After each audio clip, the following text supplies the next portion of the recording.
Well, it's such a collaborative art form. And so a lot of the design come out of conversations that we have months before, maybe 9 months or so before. These are conversations I have with the director about what kind of story we want to tell. So we've really been brewing the storytelling and the design for about 9 months before we get into the rehearsal room. I did indeed read the script. Yeah, many times, in fact. I like to go through and make sure not only am I hitting all the needs of the show, like, oh, there needs to be a change here, but that I'm really understanding who the characters are, and that is based in what they're saying. I think opening this does so much. Yes. Yeah, Yes. I love that. Great. Yes. Most people don't think about costume design as relating so much to the actors and the actor comfort, actor bodies that are, they are generously using to tell our story. And so I feel like a big part of the job of the costumer is also to ensure that the actor feels good in their clothing, not just that they look good as the character, but that they feel comfortable. And that is probably the most important part of my job for me. We set the show in the 1970s, so I was doing research ranging from the 50s to the 70s to make sure that I accounted for generational costumes and things like that.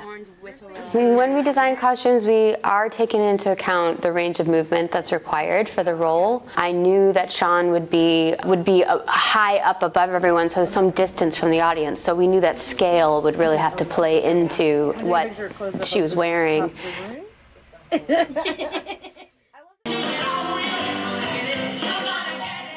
I'm just the puppeteer for Audrey II, my other half. we like to call each other. Shon is the voice of Audrey II. Voice, the attitude, the personality, everything. She's the everything of Audrey II. I'm just a shell that gets to embody her voice, and it's so fun. And there's 4 puppets in total, from the smallest little Audrey II to the biggest Audrey II that eats people.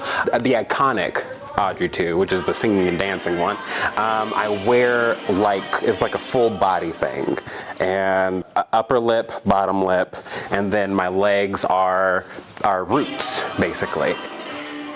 And then the biggest one is kind of like on a lever, and I pull down one side of the lever and the mouth opens, and it gets scary, like a scary wide amount. You see all the teeth and stuff. It's very exciting. With live puppetry, you may not be able to see the audience, but you can hear them, and you can kind of feed off their energy. Like any performance, you can really hear their reaction and not feel like, oh, I have to do more, because the puppet's already doing everything that it needs to do. Circumstances. Feed me! I'm not, so stop asking. Feed me! Look, I can't take much more of this. I'll run down to the corner. We knew that the plant was going to be opening and that she was going to be mirroring the plant, and so the lining in her jacket, is a contrast, is a choice, so that that can open up. And you'll see over the evolution of the character, the costumes get bigger and more grand as the plant is growing strength. The story's been told again and again over time.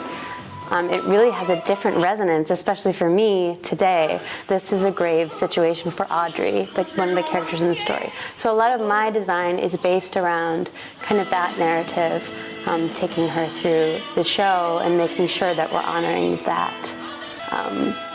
real danger that she's in.